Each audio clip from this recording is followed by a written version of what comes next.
Thank you so much for joining us today, Sadhguru. I think the audience is very interested in what you have to say. I guess to start, they define inclusive consciousness. I'd love to hear your thoughts on…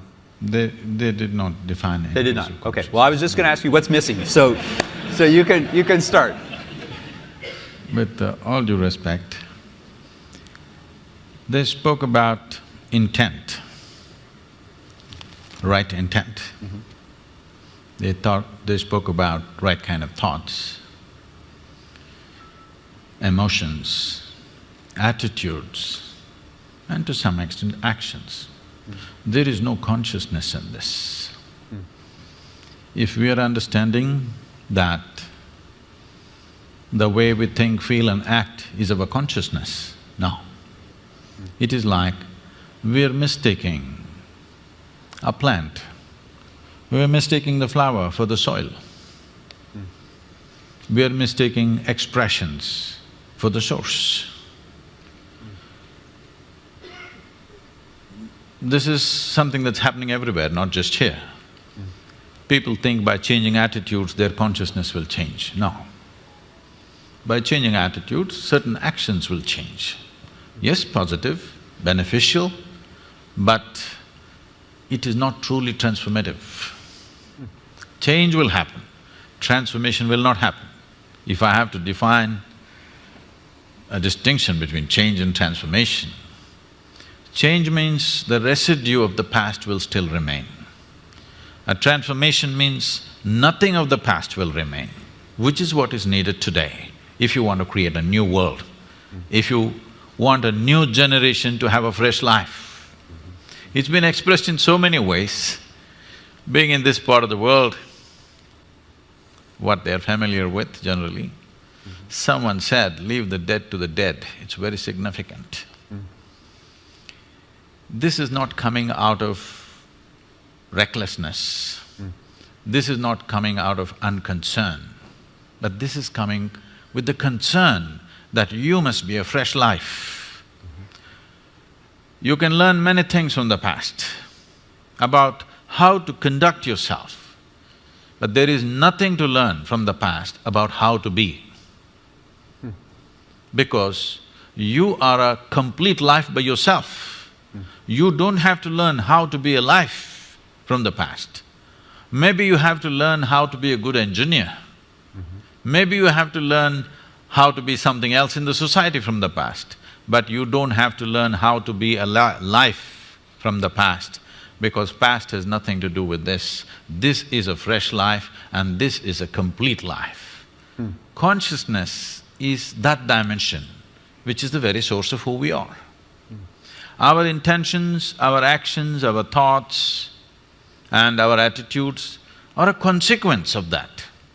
Or in other words, we are trying to fix the consequence without fixing the source.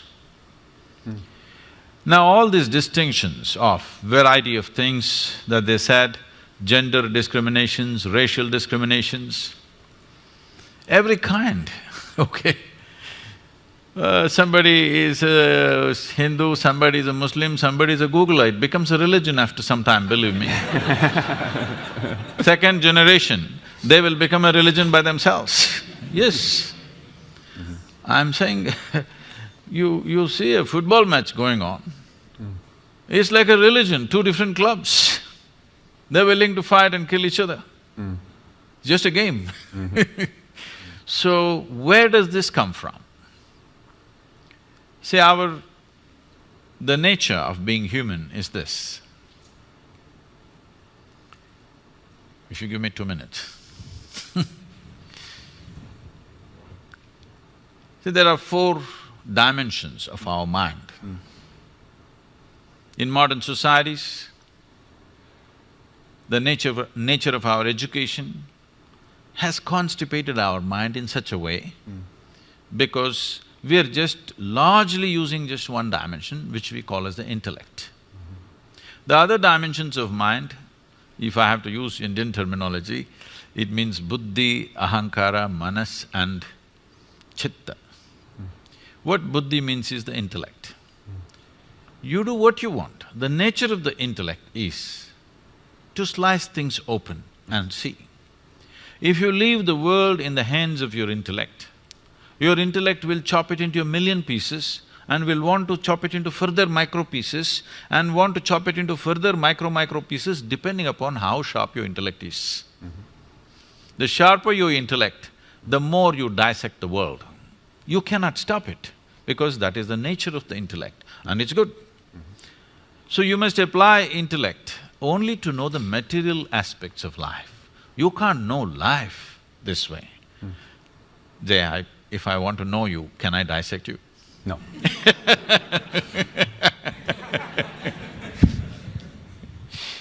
So, but if I want to know, if a doctor wants to know some aspect of you materially, what's wrong with you, he will take a biopsy and in a way, he opens it up and looks at it.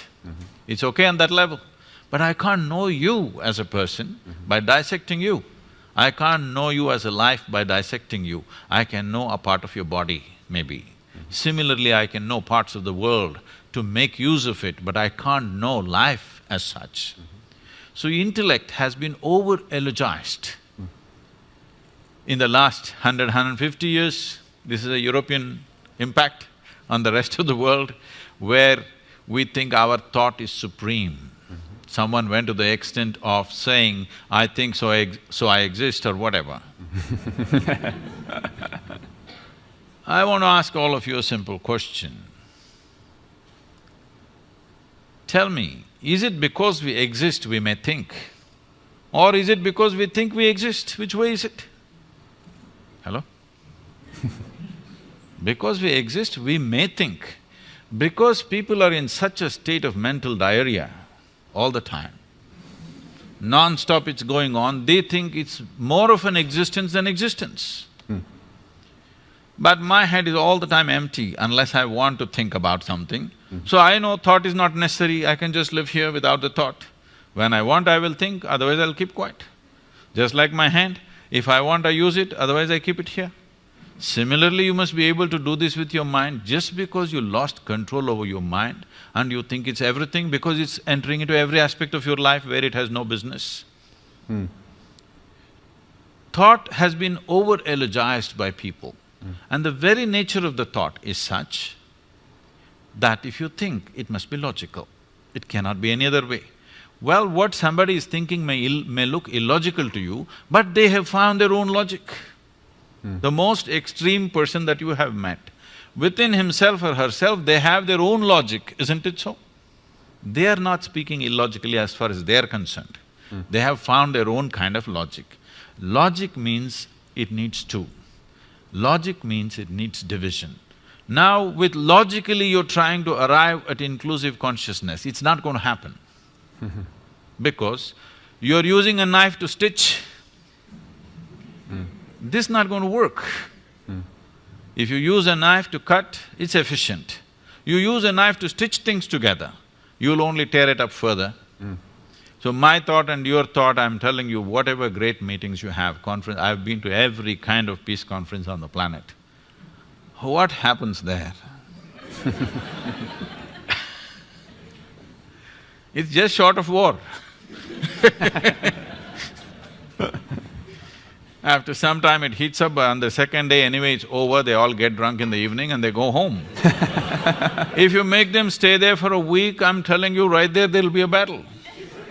Yes, it is true. I'm not saying this with any disdain. I made a sincere effort to participate in all these conferences at one time, believing they are going to lead to peace. But 8 years ago I decided I'll never again go to these events because people are professional conference attendees. They're making a living out of it. It's not about peace.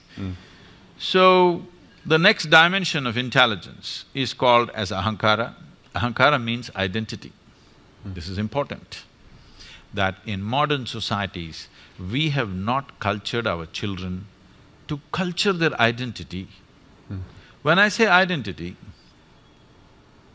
the fundamental identity for you is always your body.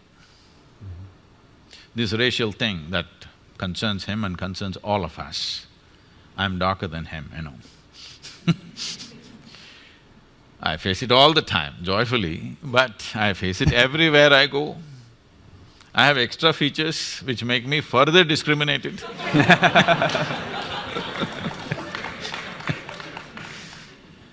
But our first identity is with the body. When we identified with the body, the color of the skin also becomes part of it. Why do we identify with the body? Because our experience is limited to this. If you say me, you mean this, isn't it? Because your experience of life is limited to this, naturally you're identified with this and this is you and this is how you look. Somebody looks so different, whether in gender or because of race or because of maybe just fashion. Who knows what makes them different? But suddenly, this is me, that's you, it's established. But we sit here in this hall, whatever the color of our skin, whatever our religion, whatever our gender, we are inhaling and exhaling the same air. But we have no issue. Body has no problem. But the identity has a problem. You're identified with something. We have not cultured our children right from an early age that your identity should be universal. This is something in India, traditionally, before you start education for a child, there's something called as Vidyarambham, where the first chant that they must do is that my identification with the entire cosmos. Without this, you should not give education to a child, that is the understanding. Because education is seen as an empowerment. You should not empower a person who has limited identifications. Because it doesn't matter whether it's of individual nature or of family or of community or race, religion, nation, it doesn't matter. Once you have limited identity, you will cause disharmony, you will cause cruel things, thinking you're doing the right thing. I know the debate, the source of… the debate always goes to ISIS and things like this. I want you to understand this. These people, looking at their actions, you may be sitting here, I know I'm getting into a minefield. Sitting here, all of us think these are horrible people. But you must understand this, they believe they are doing the greatest thing that a human being can do. They're working for God. There can be no better employer. Not Google, God. Who you've never prayed to. Huh? That's my problem. But I'm saying, you should have seen this, you know, I'm sure you guys can Google anything. You must see, there is a press meet that the Afghan Taliban is conducting with the international media just before United States invaded Afghanistan. All these young guys with long beards and big turbans, they're all sitting like this. And they're asking questions. Just then they had, bombed that Buddha statue and they made this thing that girls should not go to school and many other things. So these kind of questions are coming. Whatever you ask them, they say, in our book, in our holy book, our prophet, our God said this, we're just doing that. I was just watching these guys, I had tears in my eyes. These are wonderful guys. These are guys who are willing to die for what they believe in. But they've been screwed up by the scriptures. Yes, these are wonderful people who are willing to die for what they think is right, all right? A man who's willing to die for what he thinks is right is a great man, but look at the consequence. Simply because of limited identity. So this ahankara, this identity is what wields the intellect. If you hold the right identity, from an early age, if it's brought into us that your identity is with the entire cosmos, because nothing happens here without everything's involvement in you. We are sitting on this round planet which is spinning and moving at a great speed in the middle of nowhere. You don't know where it begins, where it ends, this thing. And look at us sitting here and talking. How many forces in the existence are keeping you and me in place on this chair? So there is no way we can exist without the involvement of all this. But talking about this intellectually is not going to help, because if you try to understand intellectually, you're using a knife, further you will divide. So there is another dimension of intelligence within you which can make you come to an experience of this. The next dimension of intelligence is called as manas. Manas means it's a huge silo of memory. There are 8 types of memory in this. I'll just name them, I'll not go into this. These 8 types of memory are referred to as elemental memory, atomic memory, evolutionary memory, karmic memory, sensory memory, and in the karmic memory there are 2 types. One is called sanchita and prarabdha. There is a bank of memory which determines the very shape and size of your body. There's another one which is right now in play. So 2 dimensions of karmic memory. Inarticulate memory, that there is memory but you can never articulate, but it's finding expression. When you see a chair, you know this is where you should sit, not there. You didn't think about it because there is a memory in you that this is where you must sit. When you see a glass, you know this is how you must hold. This is not simple. Without this knowledge, you cannot do this. There is an enormous memory which allows you to do almost everything automatically because an inarticulate memory is constantly in action. And there is articulate memory which is very minuscule part of your memory. The next dimension of intelligence is most important, this is called as chitta. This is an intelligence without an iota of memory in it, unsullied by memory. See, memory means a boundary. You guys are always dealing with information. Today you're in technology, I think memory does not mean what's here, memory means all over the place. Memory is a boundary. What I know is always a boundary. What I do not know is a limitless possibility, isn't it? We have misunderstood the power of ignorance. Our knowledge is always bound within boundaries. Our ignorance is boundless. So always in the yogic system, we identified with our ignorance, never with our knowledge.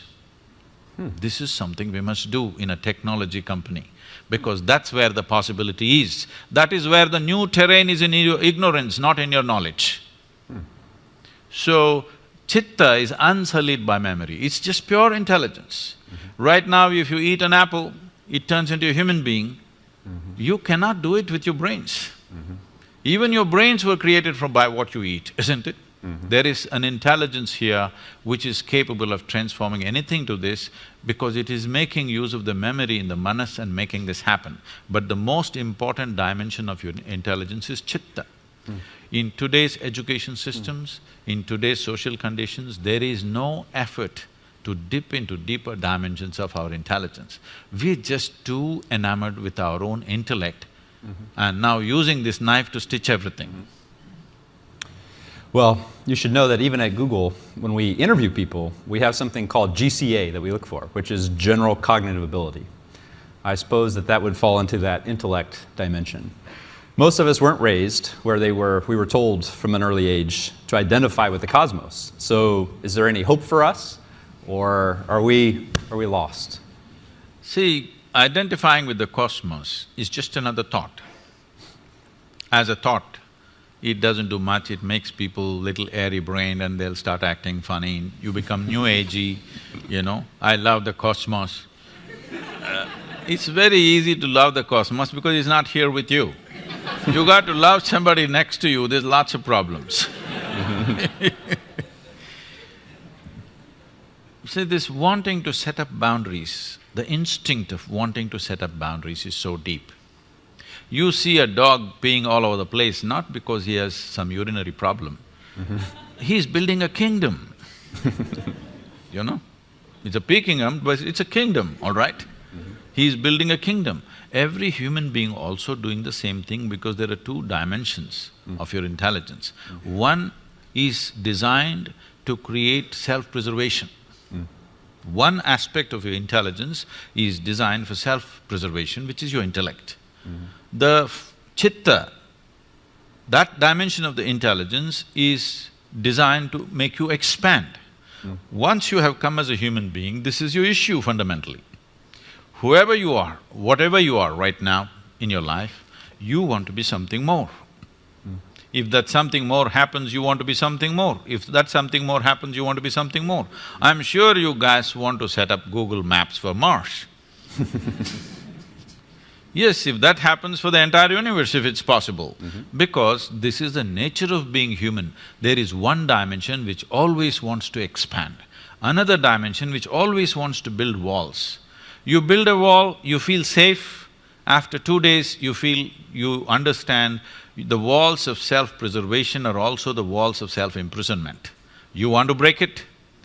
You break it and you put a new wall there and you think this is great, this is freedom. After some time you feel that's not it and you want to expand it. These two dimensions are not opposing each other, they are not diametrically opposite to each other. They are complementary. There is only one thing about you which needs preservation, that's your physicality. This body must be preserved, because if you break it, you can't fix it. Everything else in you right now, suppose I take out all your thoughts, all your emotions, all your ideas, all your philosophies, all your belief systems and thrash them right here, break them into pieces. You can come up with fresh thoughts, fresh emotions, fresh belief systems, fresh philosophies, just like that. So all those must be every day put into the… what do you call them? The shredder. You must have a pulverizer, because shredder means they'll go again, pick it up and fix it. You must have a pulverizer for yourself before you go to bed. Today's ideas, today's thoughts, today's belief systems, today's experiences, you must leave the dead to the dead. Let me challenge that, because I thought something that Pavni said was very interesting. And she said almost the wound becomes the healer, or sometimes you hear the wounded become the healer. So you can take some of that. Can't you not transform some of those things that have been difficult and use that energy, use your intellect to do something for good? So the experience of life can cause two things.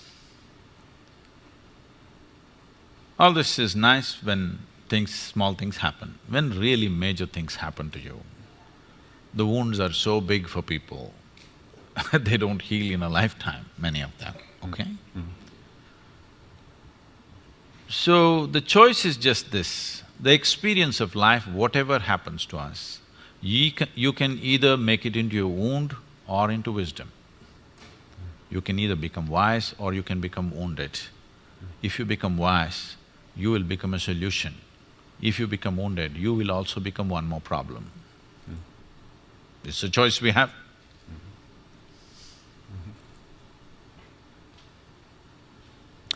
So where does this wisdom come from? How do we access, if we're so used to using one of these four, and probably like most of the people in the audience, I wasn't even aware of that there are these other dimensions. What's a starting point? What's a way to access beyond the intellect? See, it's like this. Right now there is water in this glass. This is definitely not you, yes? Yes. But if you drink it, it becomes you. What is it that you did with this water, that something that's not you became you? When you say inclusiveness, this is all you're talking about. Something that is not you, you want to make it a part of you in some way, isn't it? So this is right now not you, but if you drink it, it becomes you. So what is it that happened technically for you is just this. Right now, I'm asking you, you take your right hand, all of you, take your right hand and touch your left hand. Is that you? Hello? Touch the chair on which you're sitting. Is that you? How do you know this? What is the basis of this? How do you know this is me and this is not me? Here there are sensations, here there are no sensations. Or in other words, what you are saying is, whatever is in the boundaries of my sensation is me, whatever is outside the boundaries of my sensation is not me, isn't it? Right now this is not me, if I drink it and include it into the boundaries of my sensation, this becomes me, isn't it? Now, the boundaries of your sensations are such that if you make your life energies very exuberant, you will see they will expand. If it happened to you, suppose, it should have happened to many of you, there was a moment in your life when you felt so joyful, tears came to you. Did it happen to you? You were so joyful or loving, tears came to you. At such a moment, if you take your hand and just put it 6 to 8 inches away from your body, right here, you will feel sensations. If such things did not happen to you, I can do something horrible to you so that you experience something. We can chop off your right leg. If you chop off your right leg, the leg is gone, but still the sensory leg may remain intact for a period of time. You heard of this phantom leg? Leg is physical, leg is gone, but the sensory leg is still there. This means sensory body has a structure of its own. If your energies become very vibrant and exuberant within you, your sensory body all expands. Whatever… suppose my sensory body became as big as this, now you become a part of me in my experience. If it became as big as this hall, all these people become a part of me in my experience, because my sensory body has stretched. We can do a small experiment. You okay to be a guinea? Hello? Yeah. What we will do is, with your eyes closed you have to do this, but right now observe me. What you do is, with your eyes closed, just rub this briskly like this for 2 minutes, let me say, 1 minute, and briskly.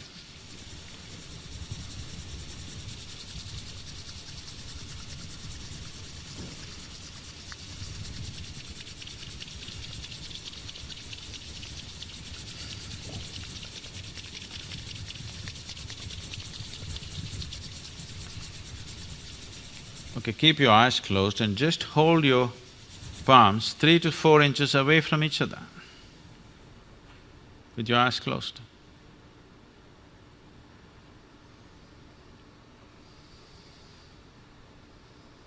Something happening between your hands?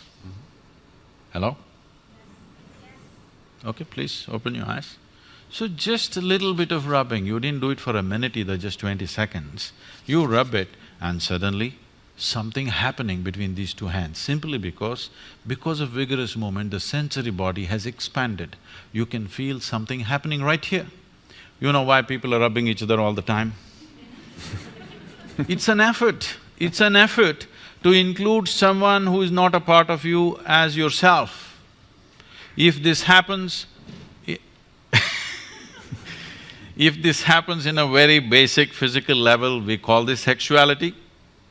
If it happens emotionally, we call this love. If it happens mentally, it gets labeled as greed and ambition and conquest. If it happens on the level of your sensory body, we call this yoga. Now, yoga means union. Union does not mean you caused the union. Anyway, it is happening as one. You allowed yourself to experience it. That means the walls of self-preservation you loosened up a little bit, that's all. Why you want somebody close to you, why you want a loved one in your life is, somewhere you want to loosen the walls of self-preservation where you don't have to worry about protecting yourself. Suddenly you feel one with them. And once you feel one with them, in some way you want to be in touch with them because you're trying to loosen up your sensory body in such a way that you can experience that which is not a part of you as a part of yourself. Now, this need not limit it to be one person or anything like that. This need not be biologically connected. If you can sit here with your life energies at its peak of exuberance, you will experience the whole universe as yourself. Then we say you're a yogi. And you had that experience 34 years ago. You talked about it a little bit yesterday. I'm just curious, for those of us that haven't had a peak experience where we've had this sense of union, what advice, what step would you take if we are at that place where we think, all right, I'm willing to try this out. I'm a skeptic. Don't know what the sensory body is. I had a little taste of it here. What would be the next step if we wanted to try for ourselves? See, let's describe what is being a skeptic. Being a skeptic means you don't believe anything unless it truly makes sense to you. Most people are just downright suspicious. but they think they're skeptics. No, they're not, they don't qualify as skeptics, they're just suspicious about everything.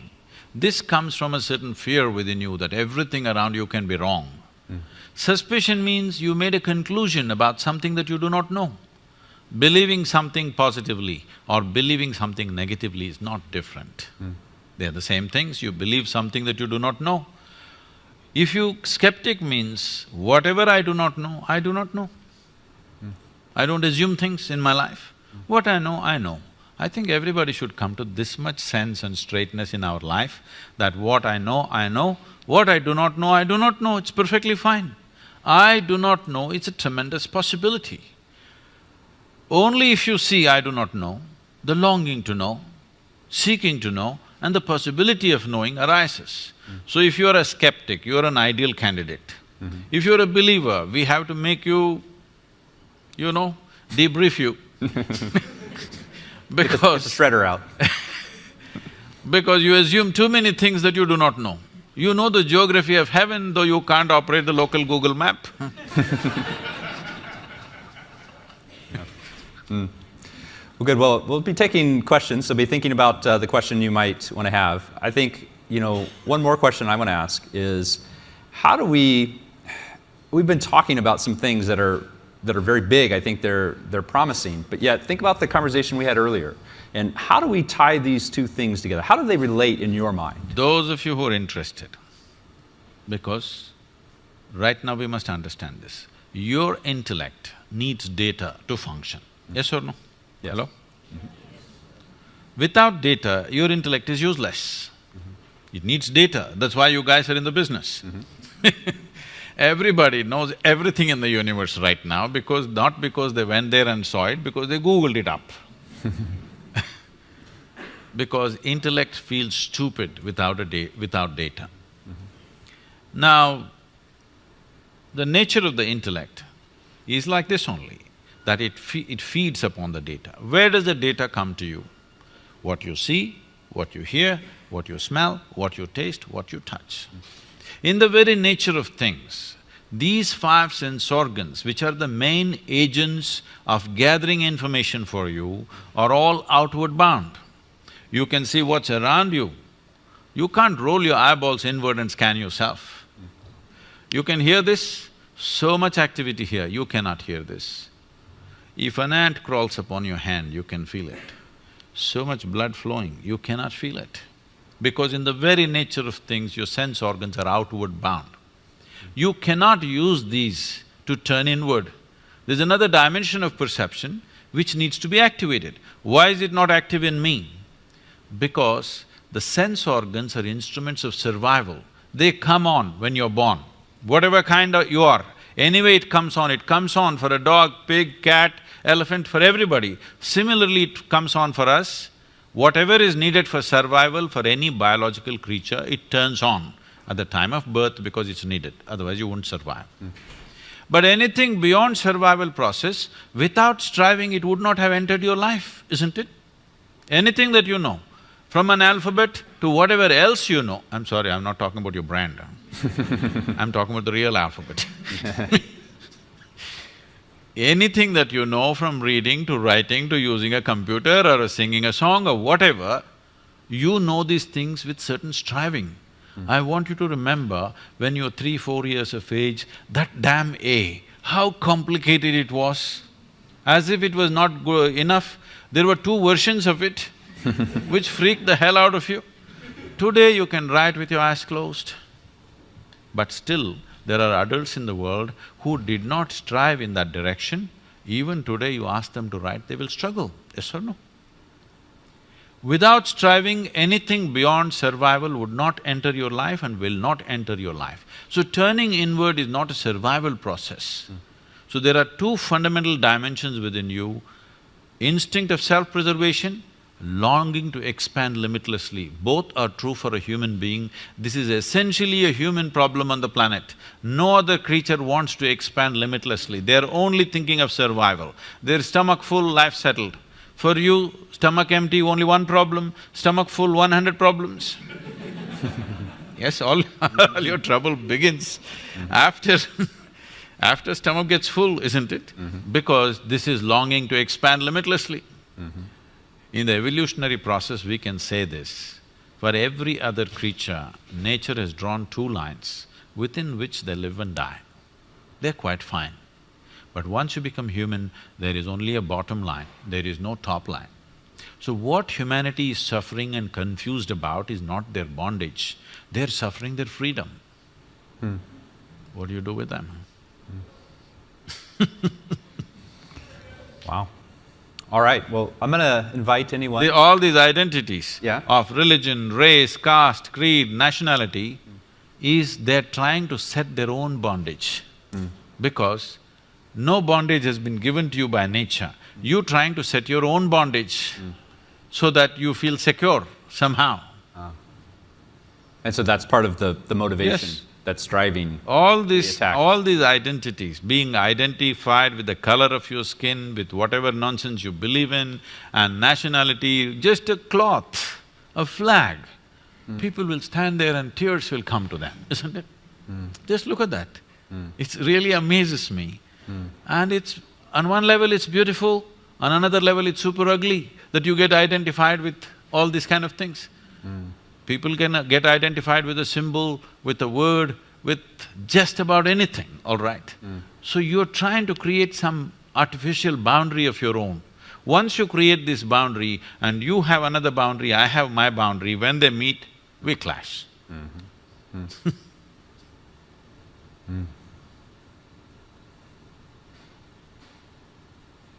So if you have a question, please go ahead and come to the mic. And again, we're trying to think about this topic of inclusive consciousness. You've heard a lot of things shared from our VPs and also from this conversation, so let's hear what's on your mind based on all this. Over here. Okay. Hello. So I'm involved in organizing a peace conference in India, and it's a very grassroots-led effort, so no politicians. Thank God. And I found it interesting that you said you stopped attending peace conferences. So I'd love to hear from you any advice on what we should do or what we should avoid to make this small effort a success for the people who are attending.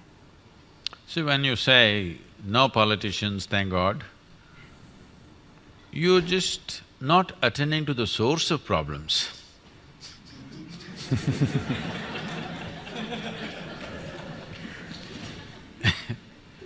Politicians are not another breed of people. A democratic society means tomorrow you may become the president of this nation, that's what it means, yes? If you're willing to stick your neck out, you may become the president of this country or a prime minister of another country. So politician did not drop from the sky, he is not some other creature. He's just like you and me, he stuck his neck out, which you and me are not willing to do. Let's admit this, it's not an easy thing. It's easy to sit down and comment, but it's not an easy thing to try to run a nation. It's complex, believe me. So, you must have politicians, but you must have an atmosphere where it's not political in nature, where they will also let their hair down and talk like common citizens or human beings, but without them, what are you going to change? So peace conferences, if it's just an entertainment, you can gather your friends and have a peace conference. But if you want peace on the planet, the most important politicians, the most powerful politicians in this world must be there. Only then there is a possibility of peace, isn't it? Otherwise, it's just entertainment. I'll tell you, I was in a very important peace conference. There were 42 Nobel laureates. Each one of them pulling out 10, 20, one of them 44, 45 pages of printed sheets without even looking up at anybody, just went on reading their speeches from morning to evening. And slowly the hall was becoming peaceful.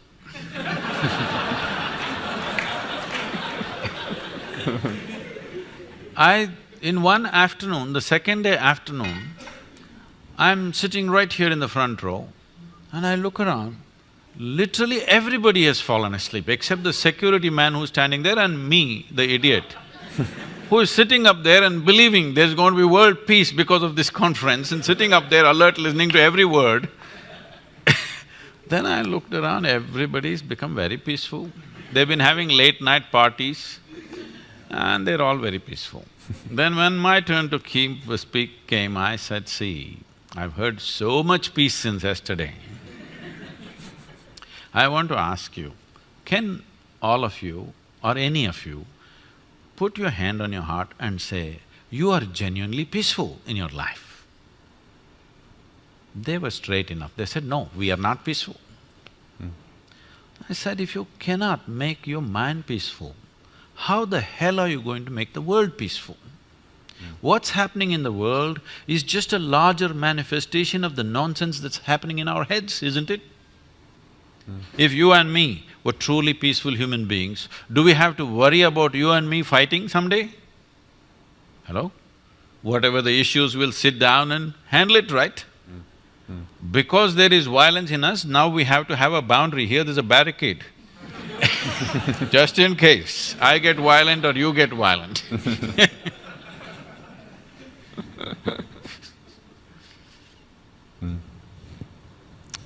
How about from this side? Over there? Hi, just a very basic question. You mentioned that before we start education of our children, we should try and make sure that their identity is the cosmos. But how do you do that when we ourselves are so hardwired? I mean, how do we tell our children that their identity is more when my own thinking is so limited, when my own identity is so limited? How do I pass something like that to a child when I am not capable of doing that myself? Anyway, whatever you tell your children don't listen to you, you better If you have them on the way, I'm telling you, forewarning you, they don't listen to a damn thing that you say. But they observe you, they pick up things from the way you're behaving. If you don't show that in your life, your teachings will be hated after some time. Yes, see, this is most unfortunate. I just see this happening to so many people. When they have a child, these parents, they did everything possible to the child, they thought this is their life. Not just changing diapers, so many things, everything possible. They thought they're living for this person.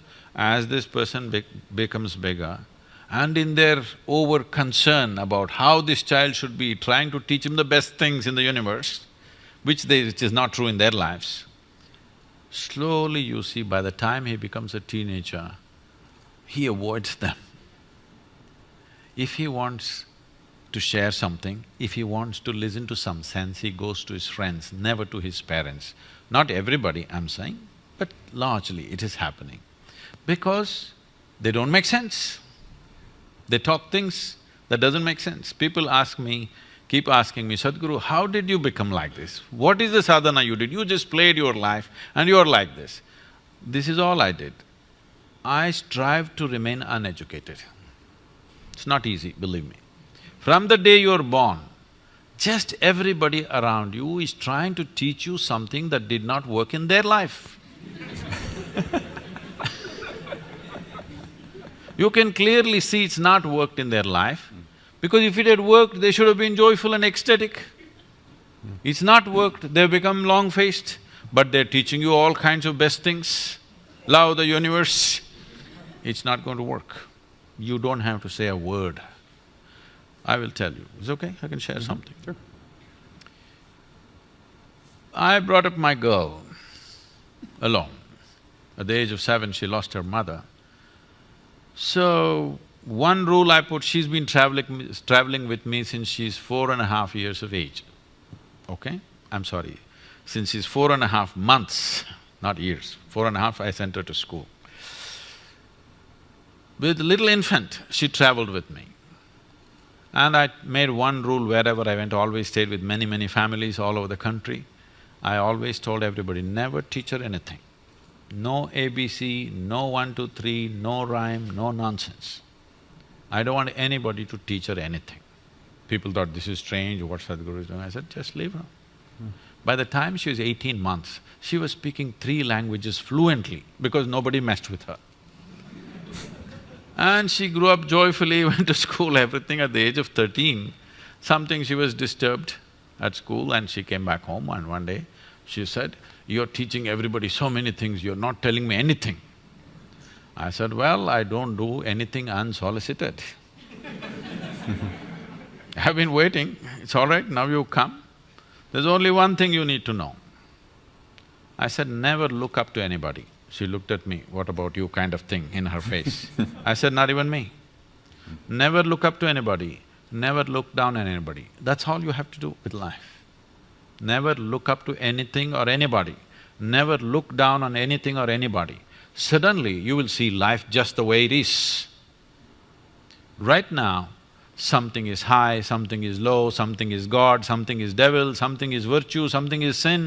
You divided the universe in a million different ways and then you're trying to fix it, it's not going to work. The instrument which broke the world into pieces is your intellect. With that you're trying to fix everything, it's not going to work. Now, this racism thing, it's disastrous that in 21st century, every day there's a shooting. I think this has been happening all the time, only now because of cell phones and Facebook, it's out there and everybody knows. I think it's been happening right through, all right? At one time it was happening legally, now it's been happening illegally. Now, this kind of things are happening because we are using our intellect to fix the problem. You're using a knife to stitch, this is not going to work.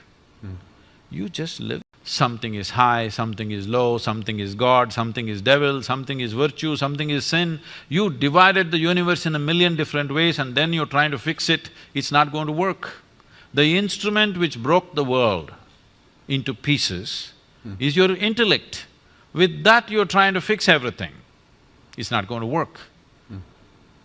Now, this racism thing, it's disastrous that in 21st century, every day there's a shooting. I think this has been happening all the time, only now because of cell phones and Facebook, it's out there and everybody knows. I think it's been happening right through, all right? At one time it was happening legally, now it's been happening illegally. Now, this kind of things are happening because we are using our intellect to fix the problem. You're using a knife to stitch, this is not going to work. You just live that way. Whichever way you live, your children will grasp it and they'll make a sense out of that in their own way. And maybe they'll fall this way or that way because you are not the only influence upon them. You better know that you're going to be a mother, you must know this, you are not the only influence. There are all kinds of people and there's Google.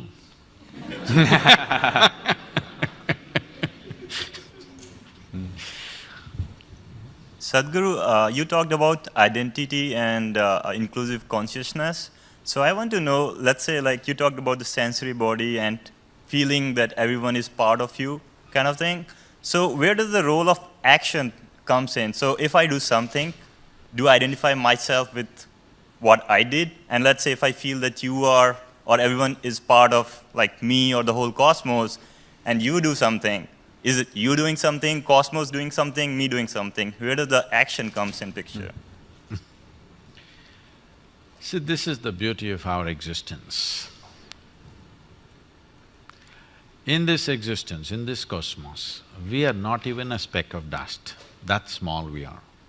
But still, creation has given us an individuality, an individual nature, that we can experience these things. But countless number of people who lived on this planet before you and me came, where are they? They're all topsoil. They've become part of the earth, isn't it? So, if you get it from me today, you can transform your life, that really everything is a part of you and you are a part of everything, not as a thought, but experientially. If you can experience everything around you as you experience the 5, 10 fingers of your hands, then you will see life becomes tremendously beautiful. Otherwise, anyway, one day you'll get it from the maggots, but it'll be a bit too late lesson, but everybody will get it one day, isn't it? Hello? When people bury us, we're going to get the point that we are part of the earth. Right now, if we get it, we can live sensibly. So, this must come from an experience. If you come from a thought, again you're thinking, how is inclusiveness and individuality existing at the same time? That is the beauty of this existence. It is the filth which has become the flower, isn't it? Yes or no? It is the filth which has become the flower. If in your mind filth is different, flower is different, but in existence filth and flower are same. They're not different, just different ways of existing. For your nose, filth doesn't feel good. But if you were a pig, you would like the filth. Nothing wrong with that, because it's the same thing. It's the same thing or no? Hello? It's the same thing, isn't it? It is just that in our mind, with our intellect, we are breaking everything. This breaking is only a psychological reality. This is not existentially true. See, we started a huge movement called Project Green Hands, I think something little bit was there in this. This happened like this. When I saw that entire southern India was turning into desert very rapidly, rivers were drying up, groundwater went from like 150 feet to almost 1,500 feet, and palm trees, the crowns were falling off. We thought we must do something. Then I did this to them. One day I called, I went to a small village and called for people. About 5,000 people turned up. So I made them, it's around 11 o'clock in the morning. The weather is not like this in southern India. It's hot summer sun. I made them sit there. Close by, there were about 5 rain trees, 3 of them really large ones. You seen rain trees? Some of them can be as large as an acre, its shade. So 3 of them are really large ones, 2 of them were medium-sized ones. Very attractive, I would love to be under those trees, but I made them sit here in hot sun. And I went on talking, stretching the talk, telling them stories, telling them jokes. They were all very enthusiastic in the beginning, slowly. If you're walking around, you won't feel the sun. If you just sit under the sun, it just really gets you. About 1.25, 1.5 hours, they were really going away, they were thinking, what's wrong with this Sadhguru? He's just frying us in the sun. Then I said, come, and I took them under the tree. Everybody suddenly you know what is a tree. Otherwise you were thinking how to make furniture out of this. Now suddenly you know what's a tree. I made them sit down there and breathe. It's a certain spiritual process that I set up a process for them where I told them, what you exhale, trees are inhaling. What they exhale, you are inhaling. Once they experienced it, now you can't stop them from planting trees. They planted over 28 million trees and you can't stop them. They changed the entire culture. But when, this happened to me about 9–10 years ago, I went back to Mysore city, which I had not gone and done any work there, I had never spoken there, I avoided this because my family lives there. I wanted to be anonymous in that town, not recognized. But because of Google and stuff, I got recognized everywhere. So when I went there, they insisted I must do something, I called for a program. All kinds of people turned up. My kindergarten school friends, teachers, my college teachers, school teachers, everybody. When I spoke and all this happened, then my English teacher came up to me from school and she said, now I understand why you wouldn't let me teach Robert Frost.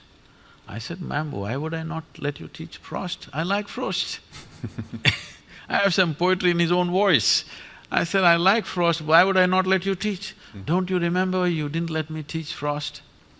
Then I remembered, one day she came up and we were always studying English poems and English literature.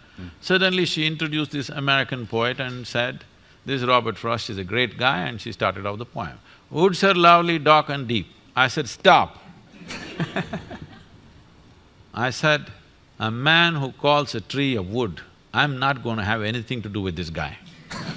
She said, no, Robert Frost is a great… I don't care who the hell he is. He calls tree a wood. I'm not going to listen to that guy, I didn't let her teach. We chose Longfellow instead of Frost because I didn't let her teach Frost that year. So, I'm saying if you call a tree a wood, it's a commodity. This water, this earth that you walk upon, the people that you see, these are not commodities, this is life, isn't it? The air that you breathe, the water that you drink, the soil that you walk upon, the trees that you sit under, everything else in this world is life and life-making material for you. If you forget this, you will treat it as commodity. If you experience this, that this is actually what is making your life, then you will see the most fantastic thing about this universe is everything is one but everything is separate at the same time. That's what gives us an experience. That's why I can sit here and talk to you, otherwise how to talk to you? Wonderful. Maybe one more question? Hi, Sadhguru, thank you for coming. So for me, one way to achieve inclusiveness is to see other people as ourselves. For example, right now I know for sure that you exist within me because your voice happens within my head, your image… No, if voices are happening within your head, it means something else. So your image happens within me because it reflects through my eyes. You mean to say you have nightmares every day? Well, so my point is, I see you within me. That's I know for sure. But I wonder whether you see me within you as well. And if you answer yes or no, then that may be a belief, because how do I know it's true? See, there are two levels of reality here. There is a psychological reality and there's an existential reality. Existential reality is not your making. Psychological reality is entirely your making, but a large part of it is unconsciously made, so you believe it is real. Whatever is true in your psychological reality may have some social relevance, but has no existential relevance. Right now, if I say you're within me, you'll feel good. If I say I love you, you'll feel good. Maybe it's true for me, maybe it's true for you, but it's not floating around anywhere here, okay? It's just my emotion and your emotion. Yes, it is nice that our emotions are sweet, our thoughts are sweet, our actions are sweet, it's wonderful if it is so.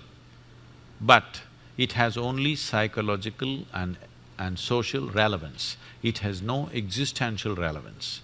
If you want to know life, you have to step out of this bubble called psychological reality and step into existential reality. Then only you have a taste of life. Otherwise, you are just a bundle of thoughts, emotions, ideas, opinions, and now I'm there in the… in all that. So, what I would tell all of you is, instead of thinking about it, instead of analyzing it, an experiential dimension has to happen. If you're willing to dedicate 28 to 30 hours of focused time, we will give you tools with which you can make this happen for yourself. This is not some empty talk, this has happened to millions of people. This has worked. And I must tell you, 21 years of my work, as a rule, I never appeared in the media. Of course, I didn't have a website. Never put up one poster or banner or even a brochure. Only by word of mouth, millions of people came. Obviously, it must have worked for them to bring their family and friends. And now I'm not promising any miracle. I'm not taking you to heaven. I'm telling you the source of all your problems is you, not somebody else. I'm saying it's hard talk. It is not some miraculous promise of going to heaven, some la-la land is there and everything will be fine for you. No. In spite of that, people came because they saw the transformation within themselves and people around them had to come, there was no other way. So I'm saying, this is a technology of well-being. We are handling our external well-being in a scientific way through many means of technology. Why is it not somebody else? I'm saying it's hard talk. It is not some miraculous promise of going to heaven, some la-la land is there and everything will be fine for you. No. In spite of that, people came because they saw the transformation within themselves and people around them had to come. There was no other way. So I'm saying, this is a technology of well-being. We are handling our external well-being in a scientific way through many means of technology.